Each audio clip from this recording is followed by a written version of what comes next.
अस्सलाम वालेकुम दोस्तों, मेरा नाम है असीम शफकत और आप देख रहे हैं हंसी टीवी।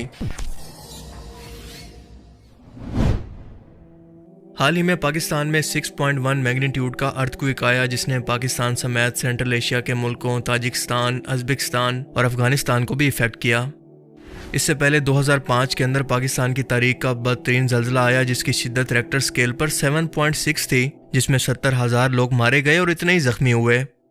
पूरी इंसानी तारीख के अंदर इंसानों का किसी और कुदरती आफत से इतना नुकसान नहीं हुआ जितना कि ज़ल्ज़लों से हुआ है। साइंस की माने तो ये ज़मीन की क्रस्ट के अंदर मौजूद टेक्टोनिक प्लेट्स के अंदर बदलाव की वजह से आते हैं। जब आतिश फिशा लावा ज़मीन को फाड़ कर बाहर निकलने की कोशिश करता है, मगर इंसान आज चाहे जितनी मर्जी तरक्की कर ले, साइंस और टेक्नोलॉजी की बदौलत कायनात में झांकने के काबिल हो जाए, किसी भी मशीन को ईजाद कर ले, जितनी मर्जी मजबूत इमारतें बना ले, अपने बचाव के लिए हवाई जहाज और ज़ेरे ज़मीन बनकर तक बना ले, आर्टिफिशियल इंटेलिजेंस को इंट्रोड्यूस करवा दे, चाहे तरक्की के तमाम रिकॉर्ड तोड़ दे, लेकिन चाह कर भी ज़ल्ज़ले को प्रिडिक्ट तक नहीं कर सकता। इससे बचना तो दूर की बात है, क्योंकि अल्लाह ताला एक ज़ल्ज़ले का झटका देकर इंसानों को याद दिलवाता है कि मुझे यानी अपने खालिक को और अपनी तख्लीक का मकसद याद रखो, अपने मालिक और खालिक से लाताल्लुक़ मत हो जाओ, इसकी मर्जी और नाराज़गी को देखो और दुनिया और आखिरत का फ़र्क समझो। मौत के बाद की ज़िंदगी को याद रखो, क्योंकि तुमसे बढ़कर भी कोई ज़ात है जिसकी कुदरत, अज़मत और जलाल का तुम अंदाज़ा भी नहीं लगा सकते। क्योंकि हकीकत यह है कि ज़ल्ज़ले जैसी आफत असल में अल्लाह के गज़ब और नाराज़गी की निशानी होती है। जब ज़मीन पर जुल्म और नाइंसाफ़ी बढ़ जाए, ऐसे गुनाह होने लगे जो कि अल्लाह को सख्त नापसंद हैं, तो ऐसी ही कुदरती आफतें इस कौम का मुकद्दर होती हैं। जब खुद को इस्लामी मुल्क कहलाने वाली जगह के अंदर हर वो बुराई और खामी मौजूद हो, यहाँ के लोग हर वो छोटा बड़ा गुनाह करते हों जिससे अल्लाह ने वाज़े तौर पर कुरान पाक के अंदर और हदीस में मना फरमाया, शराब आम हो जाए, हर जगह पर बेहयाई फहाशी हो, सूद के कारोबार सरे आम चल रहे हों, जुल्म और नाइंसाफ़ी हद से बढ़ जाए, हम जिन्स परस्ती आम हो, जुए को बाकायदा एक कारोबार की हैसियत मिल जाए, शिर्क और बुत परस्ती फैल जाए, तो इंसानों की शक्लें मस करने या आसमान से पत्थर बरसने के बजाय कुदरती आफात की सूरत अल्लाह का अजाब उस कौम पर ज़रूर नाजिल होता है। हजूर अकरम सल्लल्लाहु अलैहि वसल्लम के ज़माना के अंदर मदीना के अंदर जब ज़ल्ज़ला आया तो आप सल्लल्लाहु अलैहि वसल्लम ने फरमाया कि तुम्हारा रब चाहता है कि तुम लोग अपनी खताओं की माफ़ी मांगो।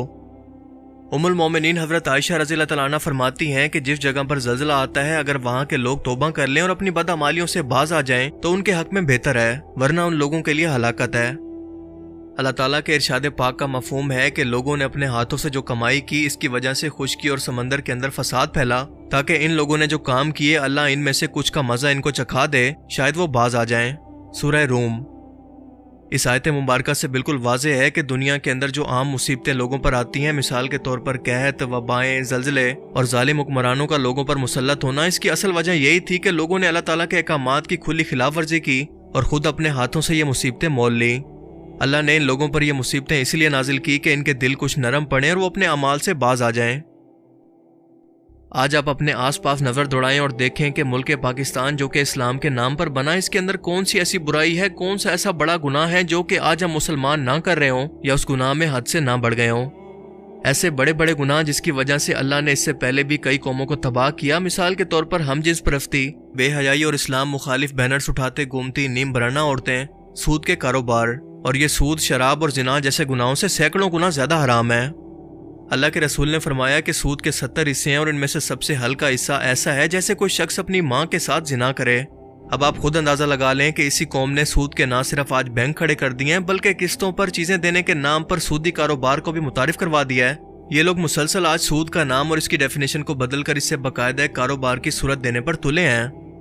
और यही नहीं बल्कि आज ऑनलाइन एप्लीकेशन भी मुतारिफ करवा दी गई हैं जहां पर लोगों से छोटी सी रकम के बदले अच्छा खासा सूद लिया जा रहा है। ये लोग भी सूद खोरी को कारोबारी कहते हैं।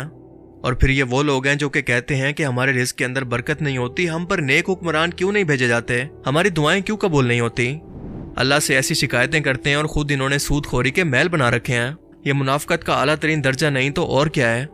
क्योंकि सूद तो असल में अल्लाह से ऐलान जंग है। और क़यामत के दिन ये लोग कब्रों से ऐसे उठेंगे कि इनके पेट सांपों से भरे होंगे, इनके पेट इन सांपों की वजह से इतने फूले होंगे कि ये चल भी नहीं पाएंगे और घसीट कर मैदान महशर की तरफ बढ़ेंगे। अल्लाह इन लोगों पर बिल्कुल भी रहम नहीं करेगा। आज इस्लामी जमहूरिया पाकिस्तान के अंदर औरत मार्च, फेमिनिज्म और LGBT के नाम पर अल्लाह के अहकामात के खिलाफ बगावत और जो बेहयाई हमें देखने को मिल रही है, अल्लाह ने इससे पहले कई कौमों को इसी फहाशी और बेहयाई की वजह से तबाह किया और इनका जिक्र कुरान करीम के अंदर भी किया, मगर हम लोगों ने ना कोई इससे सबक सीखना था और ना ही सीखा। اللہ پاک نے قرآن کریم کے اندر شراب، جوئے، بت پانسے سے منع کرتے ہوئے فرمایا کہ یہ شیطانی اعمال ہیں، ان سے بچ کر رہو تاکہ تم آپس کی دشمنیوں سے بچ سکو اور فلاح پاؤ، کیونکہ ان کاموں کے اندر انسان اپنے ہوش کو بیٹھتا ہے۔ مگر ہم نے اس کا بھی الٹ کیا اور اس کے باقاعدہ کاروبار کھڑے کر دیے، اور پوری دنیا کے اندر اسی مسلم ملک سے صرف کچھ پیسوں کی خاطر جوئے کی پروموشن بھی کر رہے ہیں۔ حال ہی میں PSL کے میچز کا پاکستان کے اندر خوب چرچا رہا، اور وہ الگ بات ہے کہ سروے کے مطابق میری جیسی آدھی عوام اسے دیکھتی نہیں ہے، مگر سب سے اہم چیز جس پر تقریباً سبھی لوگوں نے کوئی توجہ نہیں دی وہ ان پلیئرز کی شرٹس تھی جن پر یہ لوگو آپ ذرا غور سے دیکھیں۔ شعیب ملک کی شرٹ پر لکھا ہے 1xBet۔ یہ وہ کمپنی ہے جو کہ آن لائن سپورٹس ایونٹ پر جوا کرواتی ہے اور آج کے ٹائم کے اندر PSL کی سپانسر رہی ہے۔ مت ماری گئی ہے ان لوگوں کی کہ اس سال کے PSL کے 6 میں سے 4 سپانسر یہی جوئے کے آن لائن اڈے چلاتے ہیں۔ اس کے علاوہ آپ کو کوئٹہ گلیڈیٹرز کی شرٹس پر BJ سپورٹس کا لوگو دیکھنے کو ملتا ہے، اور اگر آپ کو دیکھ کر لگتا ہے کہ یہ کوئی سپورٹس کا سامان بناتی ہوگی یا کوئی سپورٹس چینل ہے تو آپ بالکل غلط ہیں، کیونکہ یہ کمپنی ایک آن لائن کسینو یعنی جوا کروانے والی ایک کمپنی باجی کی ملکیت ہے جسے نام بدل کر ایڈورٹائز کیا گیا ہے۔ ملتان سلطان کے کیپٹن محمد رضوان کے سینے پر ولف 777 نیوز لکھا ہے، جو کہ خود کو نیوز چینل دکھا کر اصل کے اندر جوئے کی ویب سائٹ چلاتا ہے۔ اس کے علاوہ لاہور قلندرز کی شرٹ کی بیگ پر میل بیٹ لکھے، اور یہ بھی جوئے کی ویب سائٹ ہے جہاں پر آن لائن شرطیں لگتی ہیں۔ اور اگر آپ کو میری باتوں پر یقین نہ آئے تو آپ ان سب کو خود سے آن لائن ویریفائی بھی کر سکتے ہیں۔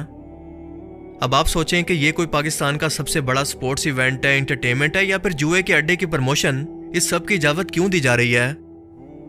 دراصل یہ کمپنیز بھی بہت چلاک ہیں اور ایک خاص قسم کے طریقہ کار کو استعمال کرتی ہیں جسے مارکیٹنگ کی زبان کے اندر کہتے ہیں surrogate advertising.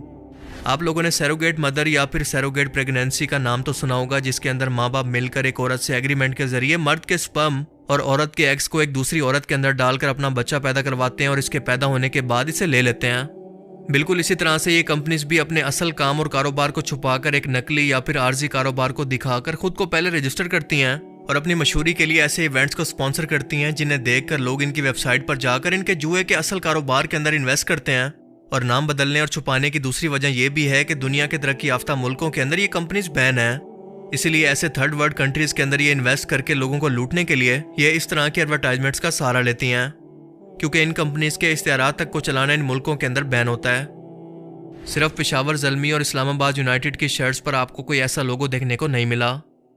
Pakistan cricket board کیا اس حد تک گر چکا ہے یا پھر پیسے کا مقروض ہو چکا ہے کہ انہیں نہ تو حلال و حرام کی تمیز رہی ہے اور نہ ہی ملک کے قانون کا خیال، کہ کل اگر سود، شراب اور ہم جنس پرستی کی کوئی ویب سائٹ یا کوئی کمپنی بالکل اسی طرح سے سیروگیٹ ایڈورٹائزنگ کرتی ہے تو کیا یہ لوگ اسے بھی قبول کر لیں گے؟ کیا یہ لوگ مسلمان ہو کر ایک بار بھی اس کے بارے میں نہیں سوچیں گے؟ اور اگر ایسا نہیں کرتے تو یہ سلسلہ آخر کہاں پر جا کر رکے گا؟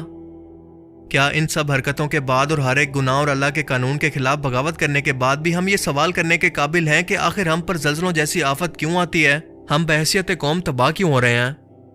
دنیا کے ترقی یافتہ ملکوں نے انصاف، انسانی حقوق اور جانوروں تک کے حقوق کے اندر اس نظام کو اپنایا ہے جو کہ اللہ نے دنیا بھر کے انسانوں کے لیے نازل کیا، اس لیے وہاں پر آپ کو کبھی کبھار ہی کوئی بہت بڑے زلزلے کی خبر سننے کو ملتی ہے، لیکن ہم لوگ کیونکہ ظالم ہیں، اللہ کے ہر اس قانون سے بغاوت کرتے ہیں جو کہ اللہ نے ہم پر حرام کیا، تو ایسی آفتیں اور تباہی ہمارا مقدر کیوں نہ ہو جب تک کہ ہم سچی توبہ کر کے اللہ کی طرف لوٹ نہ جائیں، ورنہ اللہ تو بہت بے پرواہ ہے، اسے کسی کی فکر نہیں۔ اللہ تعالیٰ ہمیں سمجھنے کی اور نیک عمل کرنے کی توفیق عطا فرمائے، آمین۔